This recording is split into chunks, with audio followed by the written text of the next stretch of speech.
votos, y eso obviamente le dio la posibilidad de que se hicieran ya este grupo de personas, por lo menos del gobierno, tanto del ejecutivo como del legislativo, de manera transitoria hasta el 28 de julio del año 2021. En la calle la gente por lo menos ha tomado esto de manera tranquila, de manera vigilante, pero ya no hay más rechazo, ya no hay más demandas en la calle. O sea, suponemos que la gente en las calles no es que esté contenta y diga, bueno, se ha logrado el objetivo, sino que más bien es un grupo, una mesa directiva que da cierta tranquilidad, pero sin ningún cheque en blanco. La gente le está diciendo, ojo, te estamos viendo, te estamos vigilando, estamos pendientes para saber qué es lo que vas a hacer tú durante estos próximos 8 meses y no nos vayas a poner leyes o decretos que al final sirvan solamente para el beneficio de tu sector o de los intereses que tú tienes. Por ejemplo, hay un tema bastante interesante, es que apenas se nombró el gobierno de Manuel Merino de Lama, que fue tan transitorio que duró 5 días, que su ministro de Transportes y Comunicaciones, al segundo día de haber asumido el cargo, emitió un decreto supremo por el cual le daba la concesión a una empresa vinculada a Telefónica para prestar servicios al Estado por más de 20 años. Eso sí que es realmente increíble. En 2 días se hicieron, como decimos aquí en el Perú, un faenón, un negociazo, ¿no? Entonces, eso es lo que la gente quiere evitar. Eso es lo que la gente le está diciendo a este nuevo presidente y a esta nueva presidenta del Parlamento que no hagan, que tengan en cuenta que hay gente que los está siguiendo, que los está viendo de cerca, que es como decimos acá, te tengo entre ceja y ceja y por si acaso no me vayas a venir con cualquier cosa que nos sorprenda de un momento a otro. Por lo Jaime, pronto es un poco... oye, una pregunta. Lo que pasa es que a veces pasa que tenemos nombres de instituciones bien parecidas, pero no tienen las mismas atribuciones ni tenemos el mismo sistema político. ¿Qué atribuciones tiene, por ejemplo, una presidenta del Parlamento? Digamos que hay... Bueno, el Perú tiene 3 poderes básicamente. El poder ejecutivo, que es el que gobierna, es un país presidencialista. El poder legislativo, solamente tenemos una cámara, que es el Congreso de la República, que tiene una representación de 130 congresistas de distrito único. O sea, pueden representar a distintos departamentos, región, pero al final en el Congreso son todos iguales y tienen a una mesa directiva que se encarga, el presidente del Congreso de la República primero se encarga de manejar la mesa directiva. La mesa directiva es por la que pasan todos los proyectos de ley que van a pasar al Pleno y que van a debatirse. Y además es la persona quien dirige las sesiones del legislativo. Es un tema importante, es un papel importante, pero no fundamental, porque el rol fundamental obviamente lo tiene el Pleno del Congreso de la República, quienes son los que aprueban o niegan los proyectos que se tengan que implementar. Y ahí, desgraciadamente, no vamos a tener buena suerte, porque la mayoría del Pleno es un grupo parlamentario conservador, dichos de centro derecha, pero que ya sabemos que la centro derecha en realidad es solamente palabra, y hasta inclusive el decir solamente soy de centro, yo no entiendo qué significa soy de centro, ¿no? Porque en realidad o estás con el, con el pueblo, o estás con la intención de fortalecer un Estado y quitarle los derechos que tienen acá las empresas de manera muy, muy grande y por lo tanto, entonces, centro, ¿qué significa centro, no? Entonces tenemos una bancada de derecha muy fuerte, ¿no? Agrupada en distintas bancadas, valga la explicación. Lo que tú decís que no era un cheque en blanco, eh, o sea, digamos, en los últimos años varios presidentes en Perú han salido de sus puestos, pero este es el primero que sale, digamos, a partir del descontento popular. Esto por Merino el Breve, digamos. ¿Qué puede pasar si es que esta configuración que se arma ahora no cumple expectativas? Uy, me están llamando de Telesur, pero... Dale otro saludo. Hola. No sé si... Aprovecharé para interrumpir un poquito. Sí, Francisco. Dale. Mucho, compañero. ¿Cómo estás? ¿Qué tal? El análisis que hace él da una visión de lo que está pasando, pero hay que agregarle unos pequeños datos. Uno, en cuanto al Congreso, tiene 130 parlamentarios, 68 están con procesos judiciales. Sí. Y no van presos porque tienen la inmunidad parlamentaria. Esos 68, esa mafia, es la que, moviéndose a través de los dos partidos, promovió este golpe pésimamente hecho. Ni siquiera tuvieron el apoyo de las Fuerzas Armadas. Y en el exterior, cero. Ajá. Hasta gobiernos tan de derecha como El Salvador hablaban de golpe en Perú. Exacto. El día de hoy, el primero en reconocerlo es Almagro. Y todos sabemos quién es Almagro en América Latina. El ministro de Relaciones Exteriores de Estados ¿Ah? Unidos. El ministro de Relaciones Exteriores de Estados Unidos. Exactamente. Entonces, si vemos la trayectoria de... No, pero también lo reconoció Alamán en Chile. Ah, eso es un gran avance. Entre golpistas se entiende, la verdad. Sí. Claro. Entonces, el problema que se nos plantea, y que es lo que él señala un poco ahí de la desconfianza, obviamente que es grande porque es este personaje, hombre del Banco Mundial, ¿no?, que va obviamente a mantener las lógicas del modelo neoliberal y no creo que haga mucho por cambiarlo.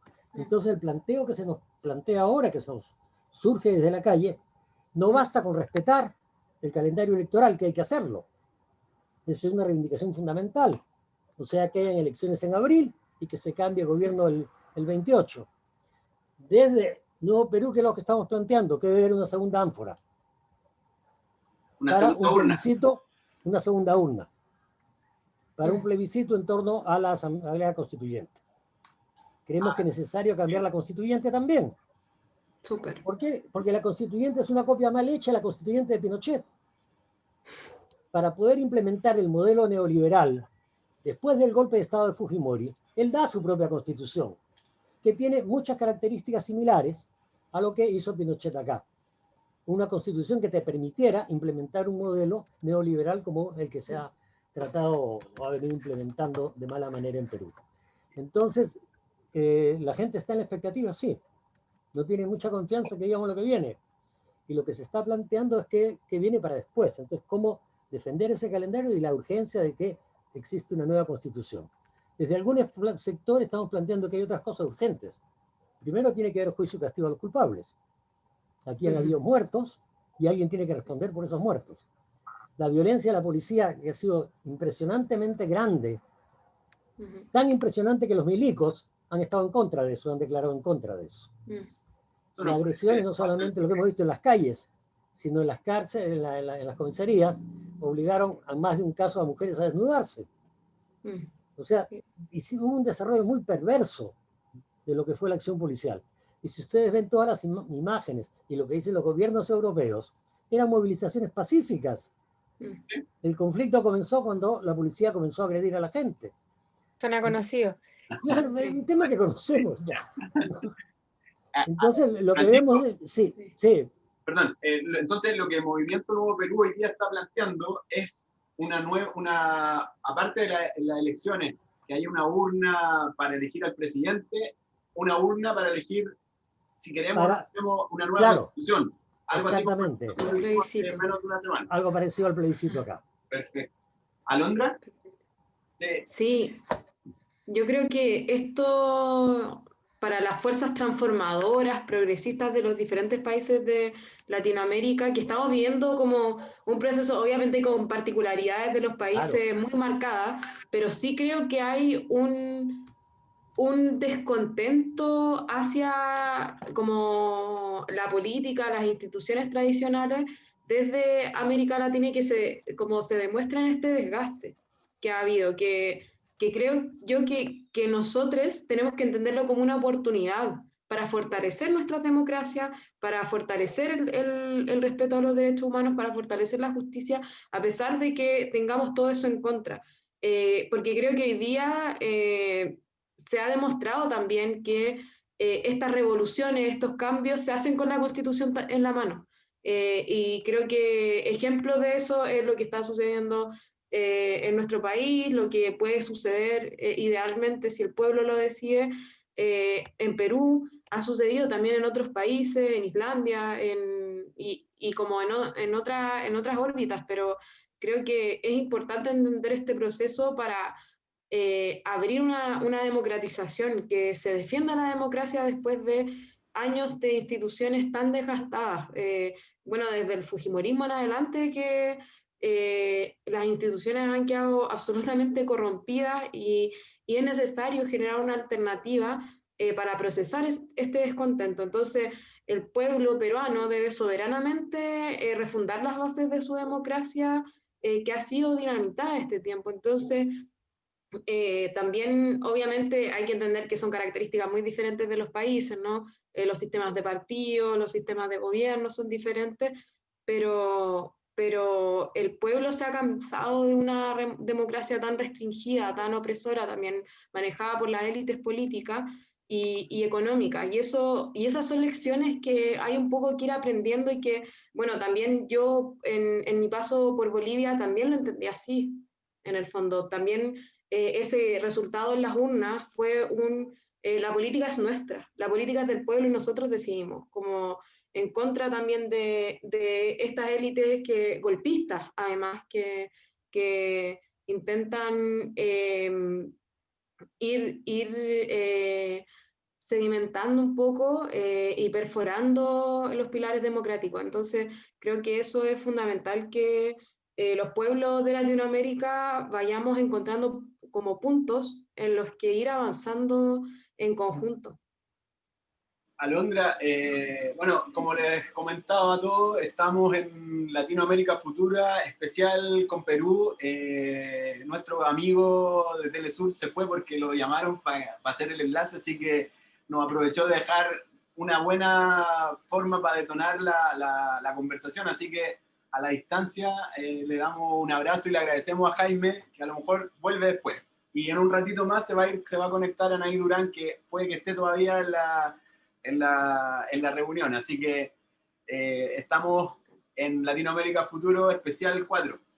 Toti, sobre cómo, porque nosotros también hemos vivido este proceso de revoluciones muy rápidamente, muy aceleradamente, muy aceleracionistamente, porque de un día para otro explotó todo el 18 de octubre, tuvimos un mes de manifestaciones violentísimas, perdimos ojos, otros casi nos matan, pero ¿cómo hoy día porque nosotros finalmente ya pasamos toda la etapa que Perú hoy día está recién como armando en esta? ¿Cómo lo vemos nosotros desde acá? Yo tengo mucho interés en conocer lo que la Toti mira desde acá, lo que la Alondra también está mirando acá, y para que le vayamos desenredando un poco eso. Toti. Sí, yo en verdad mi contacto es más con compañeras de colectivas feministas, sobre todo la compañera Kelly de Mujer Dispara, no, obviamente no está mirando hasta ahora, debe estar ocupada también en reuniones y calle, pero lo que nos cuenta tiene que ver sobre todo preocupación por el actuar policial, y ahí le quería pedir a Francisco que nos pudiera contar un poco. Aquí en Chile, Francisco lo sabe, obvio, porque está acá, llevamos un proceso de descomposición y crisis de la policía que se dio al mismo tiempo que el poder político les iba dando cada vez más autonomía, más poder y más...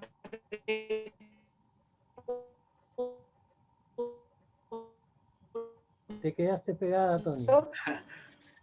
Antonia y hoy básicamente son incontrolables. Poder civil, efectivo, ahí sí. Sí, ahora sí, dale. Este maldito no, que decía que en Chile la policía básicamente no tiene mucho mando civil y no se sabe cómo, porque se habla de reforma, pero nadie sabe por dónde entrarle. Así es. ¿Cierto? Y a diferencia de lo que ocurrió en Chile, que también no pretendo hacer un traslado automático de condiciones, porque la verdad es que el sistema de medios de Perú es mucho más diverso en cantidad de medios, quizás no tanto ideológicamente, pero en cantidad de medios, que el de Chile.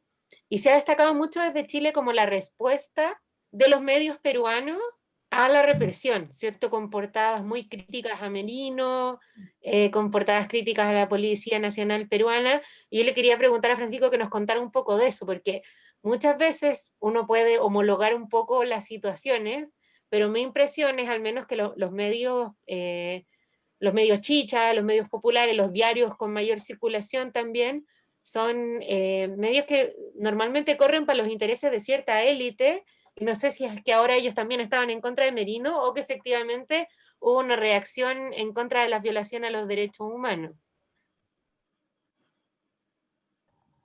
Ojalá fuera una reacción contra la violación de los derechos humanos. Anaí puede contarnos más en detalle, pero lo que pasa ya es que este es un golpe de un sector, entre mafiosos distintos que no se han puesto de acuerdo, si no ha tenido respaldo de todos los medios. Tú encontrabas canales de televisión que se jugaban totalmente por el golpe y otros que se oponían. Y si vamos atrás, quienes están son los mismos medios. Y son los mismos medios que han encubierto la violación de derechos sistemáticamente. Lo que resulta ya es que lo que tú dices es cierto, hay N medios de comunicación, pero son 3 o 4 los que tienen peso. El resto lo que hace la gente es leer los titulares en los puestos de periódicos, pero no tienen gran circulación. Son negocios de los pequeños grupos de caciques que se crearon durante el fujimorismo.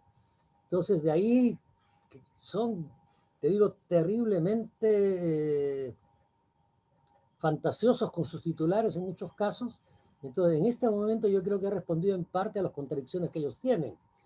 No ha tenido un respaldo. Los propios partidos que al comienzo apoyaron, después se replegaron, que no lo estaban apoyando. Entonces, ahí pienso yo que es un tema más complejo y no solamente lo que hubiese sido genial que fuera una respuesta por la violación a derechos humanos, ¿no? Yo creo que pasa lo mismo que acá. Que solo para graficar, para quienes están escuchando, por ejemplo, Diario 1, dice: la gente grita en las calles, Merino asesino, masacre policial, deja 3 muertos.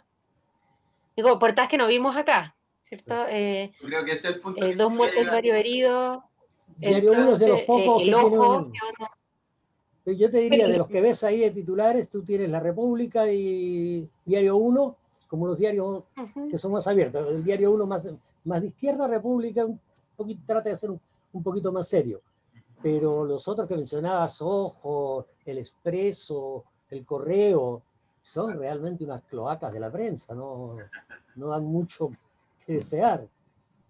Bueno. Diría que eso se obedece más entonces ese rechazo a Merino que se ve en los medios, que aquí interpretamos un poco medio proyectando nuestro deseo de que los medios en Chile se alinearan un poco hacia los deseos populares. Aquí se interpreta como que están rechazando la violación a los derechos humanos y tú nos hablas más bien de una disputa entre élites. Sí. No sé si Anaí se puede conectar, que está más allá que yo. Bueno, Anaí entró a la reunión. Anaí Durán es la secretaria de Relaciones Internacionales del Movimiento Nuevo Perú. Ella es una amiga de la Casa de Latinoamérica Futura. Estuvimos con ella a principios de octubre conversando sobre lo que estaba pasando en ese momento en Perú y tal vez de una forma media premonitoria de todo lo que vimos. Hablamos de muchos temas que hoy día están saliendo nuevamente en la palestra, tanto en Perú como en Chile. Así que con todos ustedes, desde Lima, Perú, y entre una reunión y otra, y con el gran compañero Mariategui y otra, nuestra compañera Anaí Durán para todo Chile, el mundo y toda la galaxia. Bienvenida, Anaí, ¿cómo estáis?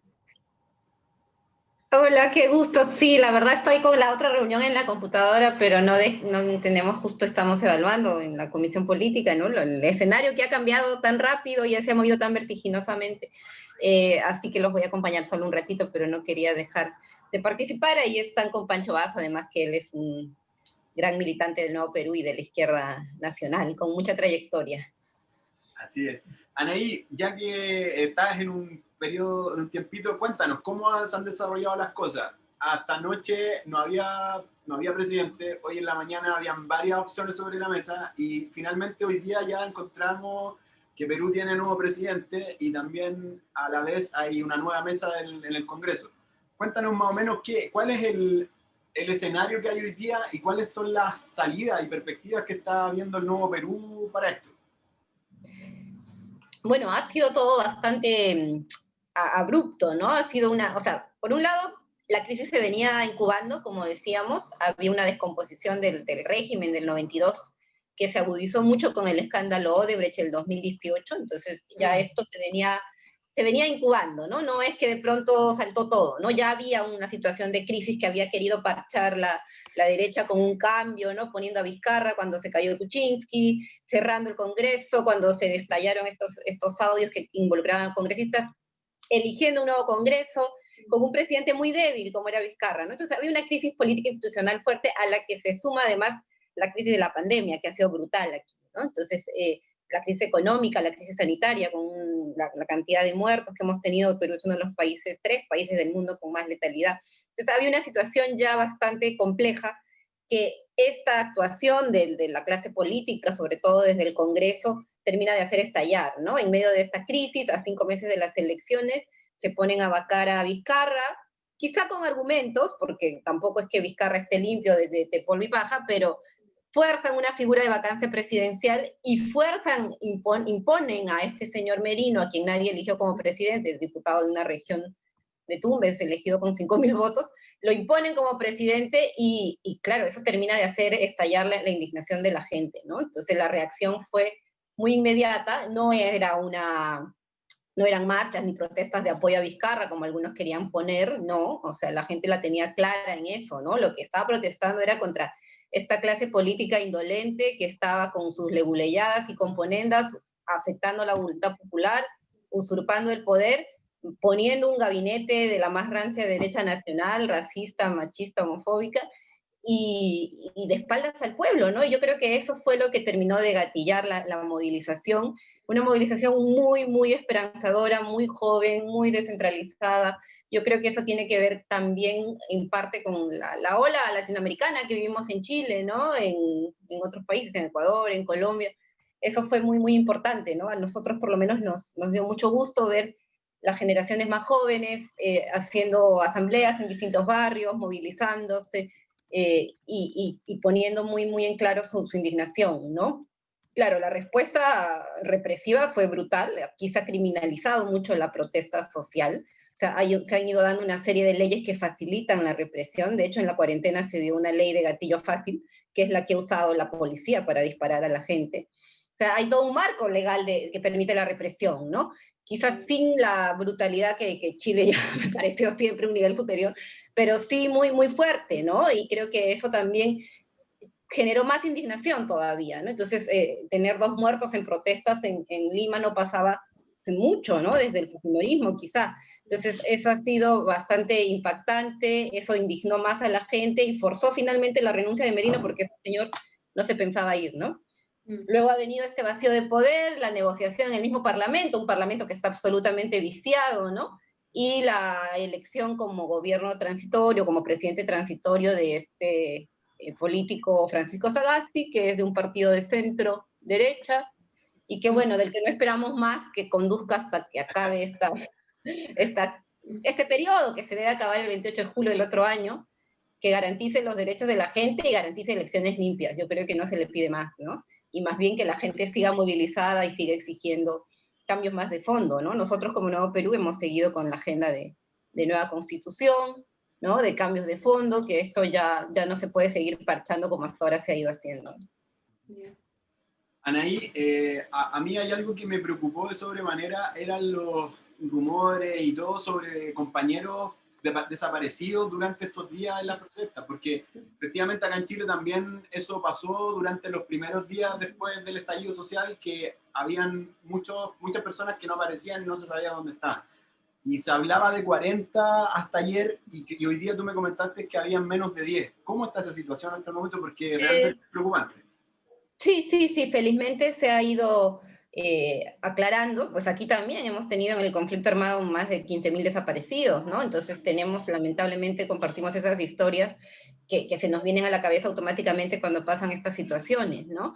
Felizmente ya solo falta identificar a 2 personas, la Coordinadora de Derechos Humanos ha hecho ahí un trabajo muy, muy importante, eran 40, en la mañana eran 7, y ahora el último reporte ya informa que faltan identificar 2, ¿no? Ubicar dos personas. Entonces estamos ahí pendientes de que puedan darse con su ubicación, ¿no? Anaí, nosotros estamos también con Antonia Toti Orellana y Alondra, que son dos compañeras feministas de Convergencia Social, y quisiera ver si Toti tiene algo que quisiéramos comentar con Anaí, aprovechando estos minutos de break que tiene. No, yo les quería preguntar respecto a la misma idea de la Coordinadora Nacional de Derechos Humanos, que presentó hoy día, entiendo, una denuncia contra Manuel Merino, contra sus ministros de facto y contra el director general de la Policía Nacional. ¿Hay expectativas de que esa denuncia pueda cursar, de que pueda haber un juicio y castigo a lo vivido estos días y que eso signifique como un hito importante como de cese? Porque, digo, también, siguiendo con los paralelos, es algo que no hemos podido tener acá en Chile. O sea, la situación se agudiza o se distiende un poco, pero no hemos tenido una señal evidente de que ya no va a haber más tolerancia a las violaciones de los derechos humanos y de que esta cuestión se va a acabar y que los culpables van a ser castigados. De hecho, mientras estamos hablando, se acaba de rechazar la acusación constitucional contra el ministro del Interior, Víctor Pérez, que era ministro cuando tiraban al río a un adolescente. ¿Ya? Digamos, esta acusación penal que se hizo hoy día, ¿va a cursar? ¿Hay expectativas de que haya juicio y castigo o es más bien un gesto simbólico?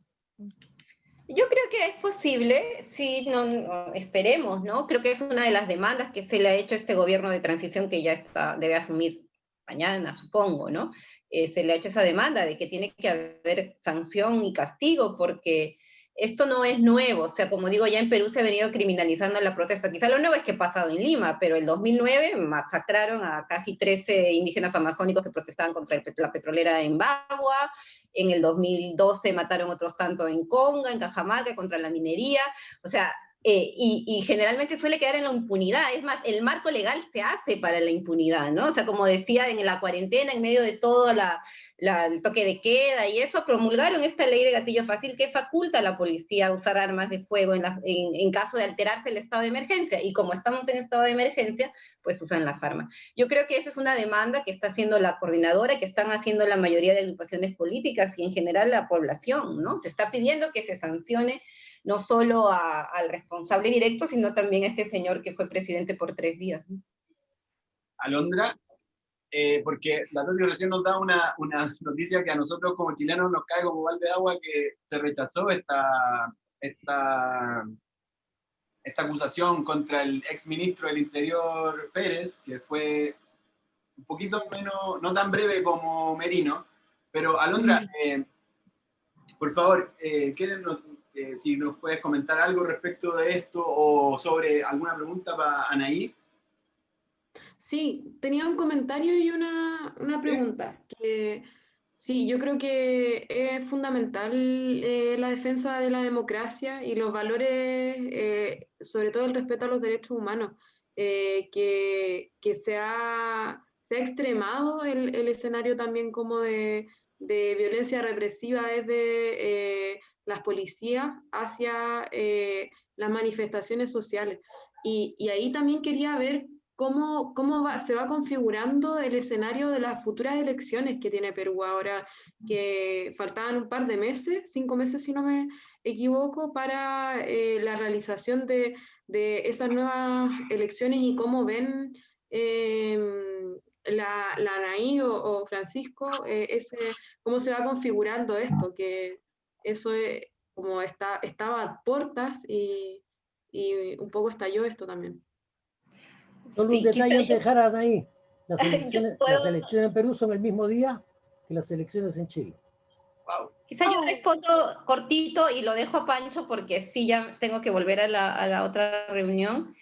Yo creo que este escenario, estas protestas, esta crisis que ha estallado y que devela pues finalmente el agotamiento del régimen, sí abre una oportunidad para las propuestas más críticas, ¿no? Más críticas al sistema y más alternativas a lo que hemos ido viviendo en términos de modelo neoliberal. ¿no? Las elecciones están convocadas ya, el 29 de noviembre hay primarias de los partidos políticos que tienen más de una lista, y el 11 de abril están convocadas, ¿no? De hecho, otra de las exigencias al gobierno de transición es que garantice elecciones limpias y transparentes, ¿no?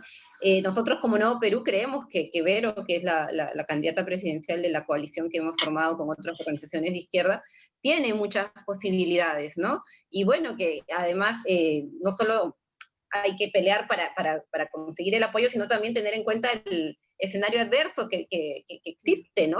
Aquí la derecha peruana no va a entregar así nomás el poder, ¿no? Aún se han mantenido bastante hábilmente estos últimos 20 años, ¿no? Se cayó el fujimorismo, se deshicieron del fujimorismo y se acomodaron muy bien en la democracia, cooptando sobre todo presidentes, ¿no? En el caso de Humala, que llegó al poder como muy progresista y al estilo Lenín Moreno lo cooptaron a los pocos meses, ¿no? Entonces creo que ahora es importante, por eso también la fuerza de la movilización, que se pueda calar mucho más en la demanda de nueva constitución y de cambios de fondo, ¿no? Por lo menos hay también espacio para eso ahora, ¿no?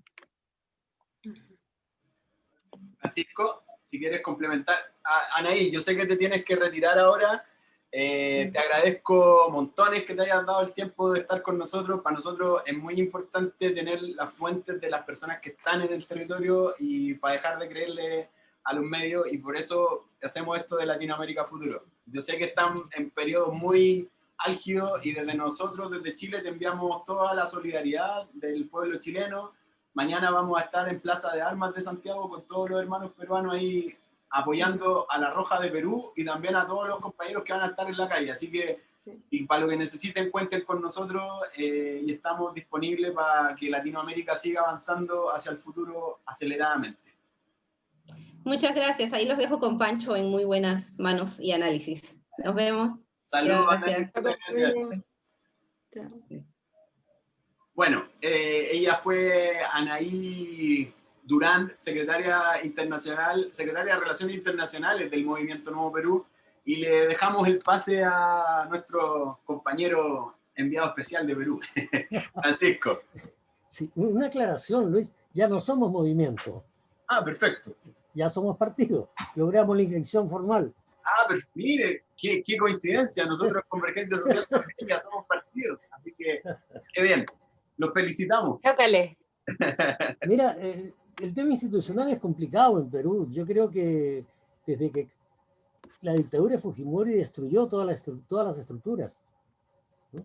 Estableció el clientelaje como forma de relación, desaparecieron prácticamente los partidos, y todo controlado por la corrupción que se instaló en toda la estructura del Estado. Claro. Durante estos 20 años, lo que decían ahí es totalmente exacto. El único gobierno que se salva es el de transición, que duró 6 meses, que fue el único gobierno decente. Pero de ahí para adelante todos los gobiernos funcionaron en la misma lógica, con programas muy bien declarados, pero en la práctica seguían el mismo esquema y el mismo modelo. Y la corrupción es el peor veneno para los estados, ¿no? Y para las naciones, porque te destruye todas las posibilidades reales de relación. En el caso de Perú, en estas movilizaciones hay un dato interesante, que es que te muestra un poco cómo nadie manda al final, que la fiscal nacional, una mujer obviamente, ¿no?, da la orden a los fiscales de ponerse delante de las movilizaciones para garantizar los derechos de los que están protestando. Eso no sé, realmente insólito, digamos, no sucedía nunca.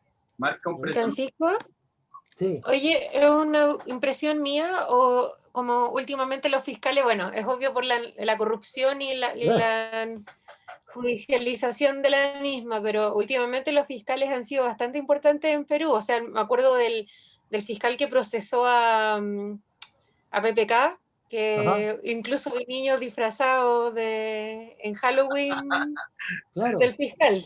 Digo, claro, se hizo muy popular. Sí. Sí, bueno, como algunos fiscales acá que lo sacaron. Todos los que estaban haciendo la investigación sobre la política, el dinero y la política, fueron para la calle. Así es. Oye, hablando de dinero y política, otra pregunta que quería decir. Hay muchas empresas chilenas, sobre todo de los grandes grupos económicos chilenos, que tienen intereses poderosos en Perú. ¿cierto? O sea, famoso el caso de Andrónico Luksic y su vínculo con Vladimiro Montesino y los Vladivideos, por ejemplo. Pero como, ¿cuáles son hoy en día, dirías tú, como los intereses empresariales chilenos más, o los vínculos, porque también hay vínculos bien antiguos entre sus distintas élites, como los más activos hoy en día entre Sí, Chile y Perú? sí hay vínculos muy antiguos, y hay relación en diversos sectores desde antes. Yo recuerdo cuando el golpe acá, perdón, en la época de la UP, empresas de acá que se fueron a instalar a Perú en el ámbito de lo textil, ¿no? Y otras, o sea, hay una relación muy antigua de ida y vuelta. Sin embargo, en los últimos años, digamos, a comienzos, calcula hacia el 2000, por ahí, cuando ya el modelo se afirma internacionalmente acá, comienzan a crecer las inversiones chilenas en algunos ámbitos en particular, ¿no? Agricultura, o sea, por ejemplo, cómo se manejaban. Perú llegaba al mercado norteamericano un mes antes que Chile, por el tema de clima. Entonces los productores de uva acá comenzaron a ser productores de uva en Perú.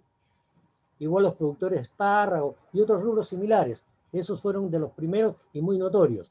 En segundo lugar, y el más importante, la banca, ¿no? Las empresas de cobre son las mismas.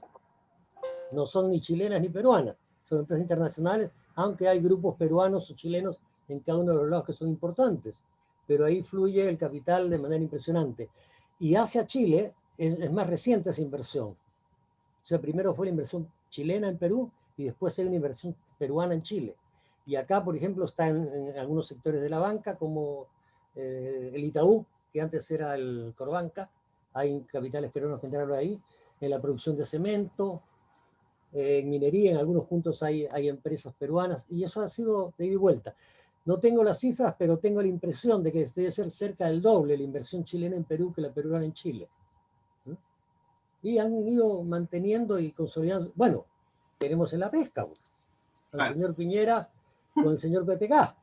¿No? Ese tipo de cosas han sido permanentes. Sí. Los socios latinoamericanos de los negocios privados a través del Estado.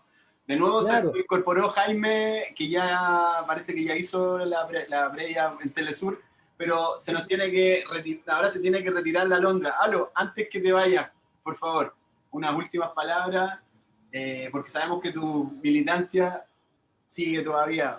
Hay que dejar dormir, a todos los que nos están viendo, hay que dejar dormir a la Alondra, por favor. No, sí. Bueno. Lo intentamos. Sí. Bueno, es que como vemos, la izquierda latinoamericana tiene tremendos desafíos.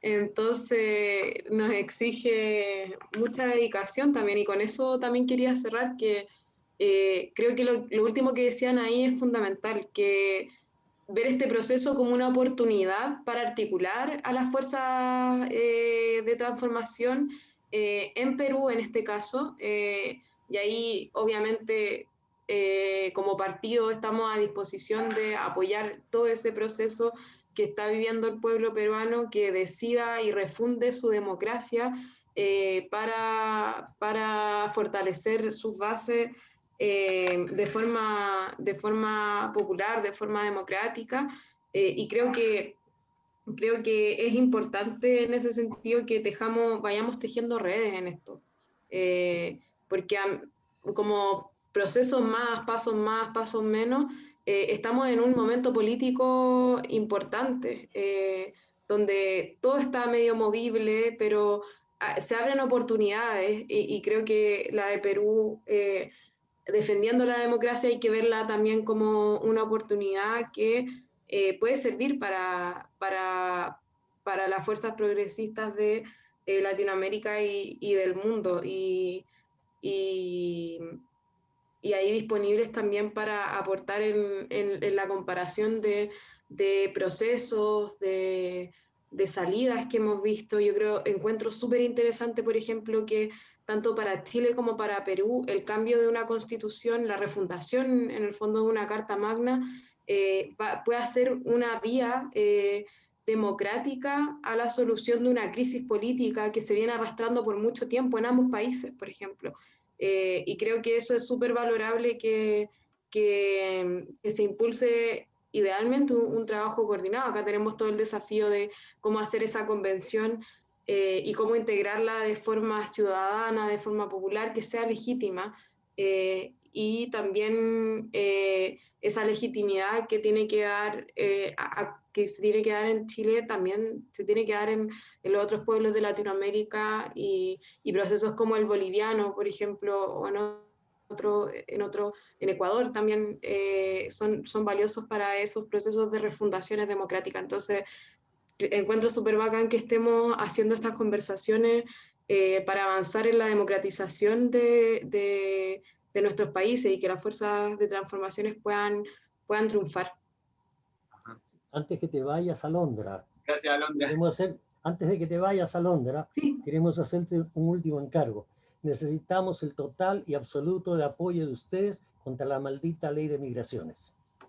Eso lo único que va a generar es mayor irregularidad y mayor discriminación contra toda la gente migrante en este país. Y esa batalla hoy día está en el Senado. Hemos estado peleando por eso largo tiempo y necesitamos seguir peleándolo. Sí, totalmente de acuerdo. Hay que articular ahí para que no curse esa... Bueno, a través de Taller conocen un poco lo que estamos.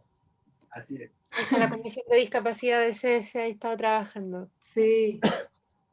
Alondra, muchas gracias por participar con nosotros en esta noche especial de Latinoamérica Futura, con grandes estrellas y grandes compañeros de la constelación de la izquierda latinoamericana y del Cono Sur. Así que, Alondra, suerte para lo que viene, y nosotros, como siempre, compañera, estamos ahí detrás y al lado suyo empujando todo lo que venga. Muchas gracias, Luis, muchas gracias, Toti, Francisco también, y Jaime por el reporte internacional. Gracias. Muchas gracias. Lo estamos viendo. Adiós. Bueno, y nosotros seguimos en Latinoamérica Futura. Ya llevamos harto rato, pero como Jaime hizo su trabajo y volvió a estar con nosotros, le agradezco mucho a Jaime nuevamente que esté. Estamos para cerrar, Jaime. ¿Qué es lo que tú ves? Porque hay muchas preguntas que nos están haciendo a través del Facebook de Convergencia Social. Por ejemplo, Livio Pérez, un colega tuyo y director del Le Monde Diplomatique en Chile, pregunta ¿cuál es el papel que ha jugado el fujimorismo en esta etapa? Está Cristiano Arriagada también, los voy a nombrar para que cerremos todos con la última intervención. Bueno, todos se preguntan cómo explotó tanto el tema de la nueva constitución en Perú.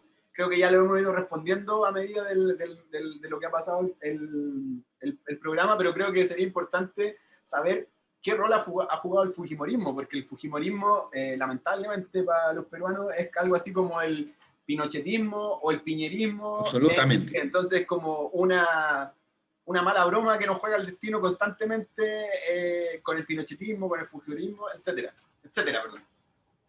Yo quisiera decir algo que espero no me equivoque.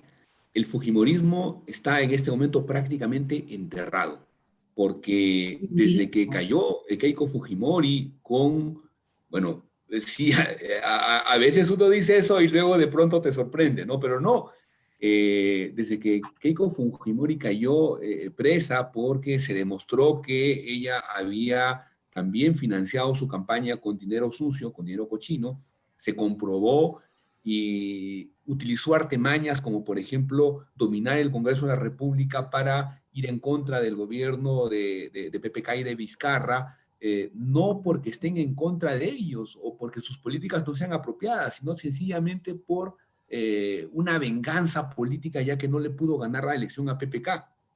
Entonces, la gente como que se dio cuenta de eso y la enterró. Actualmente en el Congreso de la República tienen una representación bastante pobrísima, insignificante, y en esta oportunidad algo que sorprendió y a todos nos dio mucha gracia es que antes de ayer Keiko Fujimori, después de mucho tiempo, salió en su cuenta de Twitter condenando los actos de violencia y los 2 muertos de las manifestaciones. Algo que nadie obviamente le cree, pero que sencillamente era una pose para tratar de ganarse un poquito de electores, teniendo en cuenta que ella es una posible candidata también para las elecciones del 2021, pero que obviamente, repito, en las intenciones de voto, en las encuestas, ella no supera el 4% de las preferencias. Ojalá no suba, pero de hecho ella tiene una votación muy cerrada, muy dura, que no crece ni baja. Así que podría ser esa la tendencia. En este proceso el fujimorismo no ha tenido mayor participación. ¿Por qué? Porque, te repito, sus congresistas en el Parlamento son mínimos. Tanto así que la posición de Keiko Fujimori, obviamente politizada, obviamente con intereses de ganar a río revuelto, hizo inclusive que una de las más feroces defensoras de Alberto Fujimori, del dictador, estoy hablando de una de las congresistas que es bastante, repetimos, no sé si se entiende el término facha, ¿no? Sí, perfectamente. Así es. Marta Chávez, ella renunció al partido de Keiko, al fujimorismo, no porque no sea fujimorista, sino porque no estaba de acuerdo con la posición de Keiko Fujimori de ir en contra del gobierno de Manuel Merino. Intentó en varias oportunidades ayer intervenir en la sesión del Congreso, no se lo permitieron porque eran sencillamente berrinches y esperemos que sea así, que por fin la población se haya dado cuenta que la dictadura y la actuación inmoral del fujimorismo ya no tiene que ir más. Esperemos que sea así. Por lo pronto, ellos no han tenido en esta oportunidad un papel protagónico, simbólico, representante para nada. Y eso creo que es un paso importante que se está dando aquí en la democracia peruana. Nos alegramos mucho de escuchar eso, de que el fujimorismo está ahí. Pero ojo que, ojalá no me equivoque. Ojo que no hay, en política no hay nadie muerto, menos esos monstruos que nosotros hemos tenido cargando y acá en la oreja durante tantos años. Toti. Sí, yo solo para cerrar esta sesión quería agradecer a Lucho, como le decían acá, ¿no? a Jackie, por organizar esta conversación tan importante. Yo creo que estos días ha sido muy emocionante y sobre todo ayer en medio de la que suele ser una de las manifestaciones de xenofobia más grandes, que suelen ser los partidos llamados clásicos del Pacífico, ¿cierto? O sea, ayer, el viernes. Pero lo que se leía en redes y lo que leíamos era, sí, bueno, no vamos a hablar del fútbol, pero lo que se leía en redes era solidaridad y era simpatía por el pueblo peruano y por lo que están viviendo, porque sobre todo nos vemos muy reflejados, no solo en la demanda contra el cierre de la política por parte de intereses pequeños, sino también en la solidaridad por lo que están enfrentando por parte de la Policía Nacional Peruana. Y es por eso, además, que yo les quería invitar a todos a que mañana nos veamos en la Plaza de Armas de Santiago a las 7 para solidarizar con nuestros hermanos peruanos, para manifestar que nosotros también estamos en contra de la represión y las violaciones a los derechos humanos aquí en Chile y también en nuestro país hermano, y así que los esperamos a todos y a todas, a todos ahí, esperamos que nos encontremos con Pancho ahí, y eso, no sé, esa era mi misión. Te comprometo a que me compartas algunas fotos y vídeos de allá. Vamos a enviarte el reporte también, Jaime. Antonia, en relación Francisco, al partido, perdón. En relación al partido, no, esos temas lo importante era el cartel que había afuera. Eso es. El cartel decía, el partido no es en este estadio, es en las calles del Perú. Así es. Y eso es espontáneo. Nadie organizó eso. Fue algún grupo de peruanos que lo colgó ahí. Entonces la percepción que ha habido allá es bastante distinta. Y la gente de acá, ¿no?